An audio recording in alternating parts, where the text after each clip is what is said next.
L'histoire que je vais vous conter nous vient du peuple Kota, un peuple retrouvé dans le nord-est du Gabon. Il était une fois, dans un petit village proche du fleuve Ivindo, un pêcheur nommé Zobo était un des pêcheurs les plus doués de la région. Il maîtrisait le poisson fumé. Comme il était de coutume, en haute saison de pêche, les pêcheurs se rendaient au nord où les poissons étaient encore plus abondants. Tous se faisaient des campements de fortune. Ils y vivaient pendant plusieurs jours, voire des semaines, afin de faire leur pêche et aussi faire sécher le poisson. Zobo était réputé pour son poisson toujours frais et de bonne qualité.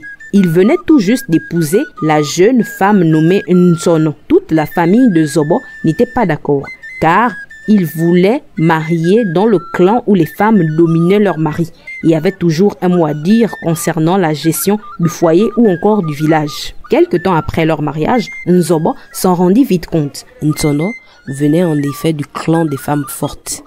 Elle avait pour habitude de dominer partout où elle allait. Arrivée dans le village de son mari, elle voulait prendre possession des lieux. Alors, elle interdisait souvent de rencontrer plusieurs personnes, dirigeait tout ce qui se passait dans son foyer et était hautaine vis-à-vis de sa belle famille et des gens du village. Ntsono contrôlait tout dans le foyer. Elle contrôlait même jusqu'à qui pouvait fréquenter son mari. Mais Zobo la laissa faire pour qu'elle puisse se sentir chez elle. Elle lui ordonnait souvent même de chasser les membres de sa propre famille. Il le faisait car eux aussi n'aimaient pas la jeune femme et la traitait mal. D'une part, selon lui, elle avait raison. Zobo se disait que la situation allait s'améliorer et qu'elle ne pouvait pas rester aussi rigide durant toute leur vie commune. Une après-midi, une dispute éclata entre Ntsono et une autre femme de marché qui avait fait des commentaires déplacés sur sa marchandise. Ntsono, poussé par la colère et son désir d'avoir le dernier mot, se mit à frapper Enda, la femme du marché. Des personnes purent intervenir et stopper la bagarre. Mais pour Ntsono, toutes ces personnes étaient devenues des ennemis. Quand elle les croisait, elle ne les saluait plus. Elle forçait même son mari à ne plus leur adresser la parole également. Des jours passèrent et c'était la grande saison de pêche. Au petit matin, en se rendant au champ, Ntsono trébucha et tomba sur une écorce de bois plantée dans le sol. Cette écorce pénétra profondément dans la chair de Ntsono. Toute sa jambe était en sang. Elle ne pouvait plus bouger. En entendant ces cris, un groupe approcha. C'était la dame Enda du marché avec qui elle avait bagarré. Quand Ntsono la vit, elle s'arrêta de pleurer. La dame voulait l'aider, mais Ntsono refusa. Enda demanda à ses frères de l'aider. Ils la transportèrent jusqu'au village et la nouvelle s'était déjà répandue jusqu'aux oreilles de Zobo.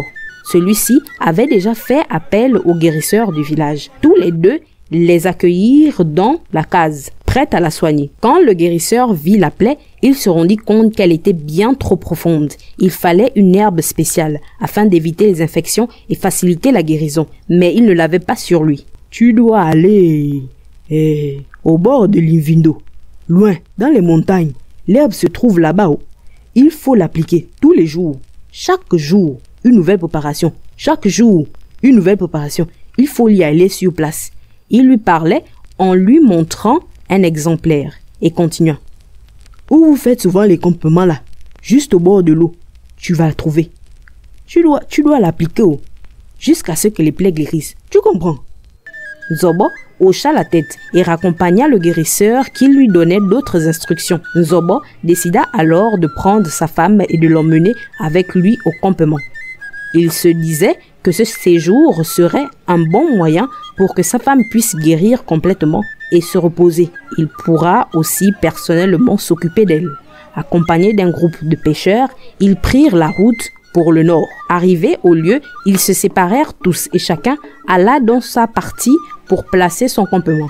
Les pêcheurs étaient éloignés les uns des autres. Il fallait marcher 1 heure ou plus pour trouver un autre campement. Cela permettait d'éviter les querelles et d'avoir tous une chance de bien attraper le poisson. Zobo emménagea son campement. Cette fois-ci, il y avait construit une sorte de petite case faite de bois afin que sa femme se sente à son aise. Au plafond, il y mit comme une natte pour lui permettre de sécher ses produits. À quelques mètres seulement, au bord de l'eau, se trouvaient les herbes dont parlait le guérisseur. Le soir même, il appliqua le traitement à sa femme. Elle put s'endormir cette nuit paisiblement, tellement le pansement était efficace. Le lendemain très tôt, Nzobo prépara à manger à sa femme et lui fit le pansement avant de se rendre sur l'eau. Et chaque jour, Nzobo prenait soin de sa femme avec beaucoup d'attention. Elle avait pris du poids et était devenue encore plus belle, et sa plaie diminuait de plus en plus. Elle était devenue moins défensive et plus douce. Ils avaient déjà trouvé leur routine quotidienne. Nzobo avait tellement attrapé de poissons que ses sacs de stockage en débordaient. Un jour, Nzobo venait juste de sortir de sa case quand Tsono entendit une personne qui sifflait tout autour.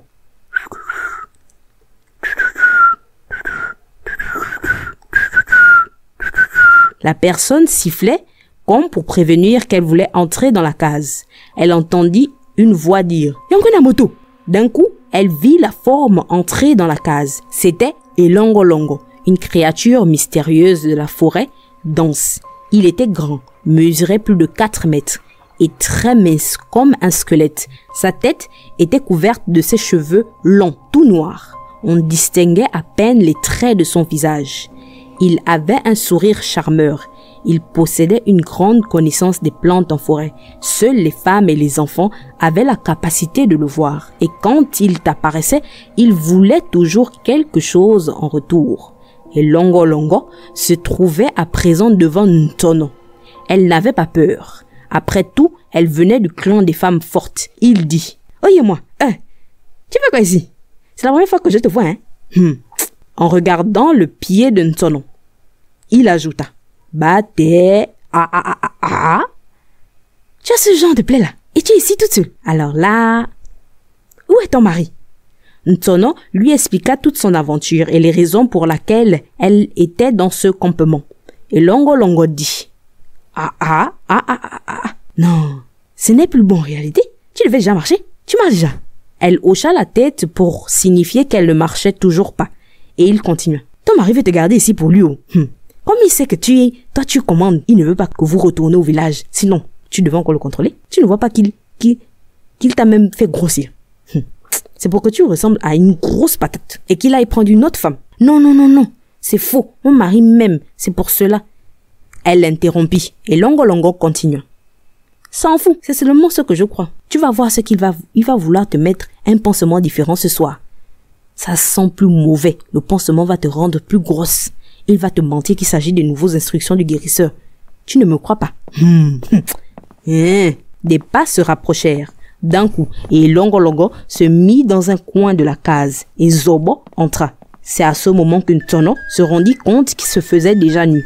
Elle était étourdie comme une personne qui sortait d'une transe. Quand elle tourna le visage pour voir Longolongo, il avait disparu. Son mari la trouvait bizarre mais ne dit mot. Il alla préparer son médicament comme d'habitude. En effet, le pansement était différent. Elle s'énerva et dit « Mais oh, tu fais quoi comme ça? Tu veux m'empoisonner, hein? Non, laisse mon pied. » Elle se leva et alla se coucher sur la natte. Ntsono, le matin, dit à son mari qu'elle ne voulait plus ses pansements. Elle pouvait se débrouiller toute seule. Nzobo lui expliqua qu'il s'agissait des instructions du guérisseur, mais elle resta ferme. Nzobo s'en alla à la pêche intrigué. Il ne comprenait pas pourquoi sa femme était redevenue aussi rude et agressive. Restée au campement, elle se mit à balayer la case quand d'un coup, elle sentit une longue ombre derrière elle. C'était à nouveau Longolongo. Il lui raconta encore des choses concernant les mauvaises intentions de son mari. Elle croyait tout ce que la créature lui disait. Le soir venu, Ntsono boudait toujours. Elle pensait que son mari ne lui voulait pas du bien. Le lendemain, Zobo s'en alla à la pêche très confus. Il ne savait pas comment réagir face au comportement de sa femme. Après son départ, Longolongo se rendit dans la case. Et il dit « Oyez-moi, je vois qu'il ne te parle même plus. Tu vois, je t'avais dit non. J'ai une meilleure solution pour toi. Tu vois ta petite blessure là, elle va disparaître le lendemain et tu pourras marcher sans boiter. Seulement, je ne peux pas faire ça si ton mari est toujours ici. Il doit partir. Tu as compris? » Elle répondit « Mais il ne va pas accepter. Il tient à moi. Tu proposes quoi? » « Justement, tu dois l'insulter. Il va partir fâché. Et toi, tu pourras rester ici avec moi. Et moi, je vais t'apporter cette recette miracle. Ce soir, tu le chasses. Tu as compris? » Oyoka, je reviens, fais comme je te dis. Aussitôt que Longolongo sortit de sa case, Nzobo y entra. Il trouva sa femme en colère. Elle se mit à crier sur lui et l'insulter. Elle était vraiment agressive cette nuit et voulait même le divorcer. Nzobo n'eut pas d'autre choix que de partir. Il s'en alla avec son filet de pêche. Voyant que le comportement de sa femme était étrange, il décida de s'installer à plusieurs mètres où il pouvait toujours voir ce qui se passait dans la case. Toute seule à présent, Ntsono se réjouissait. Elle avait réussi. D'un coup, et Longolongo apparut dans la pièce, tenant dans ses mains interminables les lianes sèches couvertes d'épines. Et il lui dit, « Ah, tu as réussi! Odie moto, odie mouinto.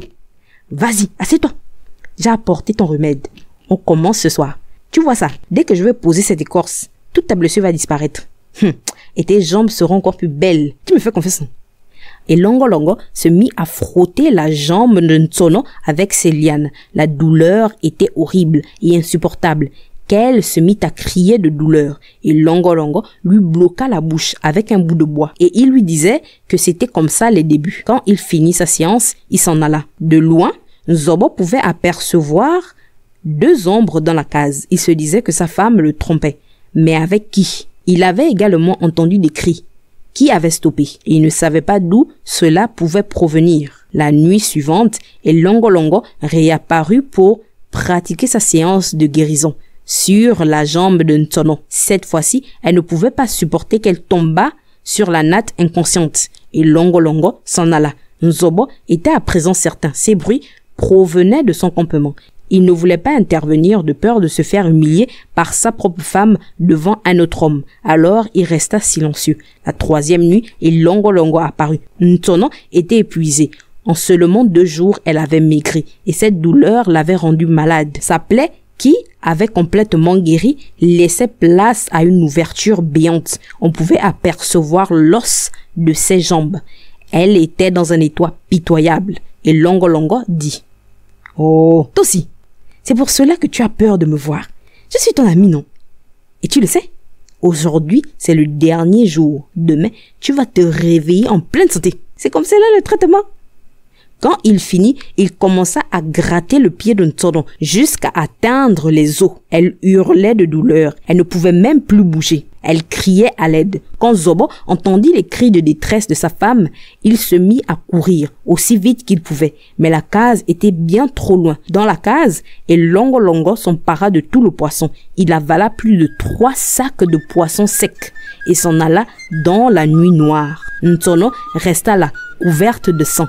Elle était presque morte. Nzobo n'en croyait pas ses yeux. Il siffla dans la trompette pour alerter ses compagnons de pêche et tous accoururent à son aide. Cette même nuit, un groupe rentra au village avec Ntsono et le reste le lendemain avec les provisions de la pêche.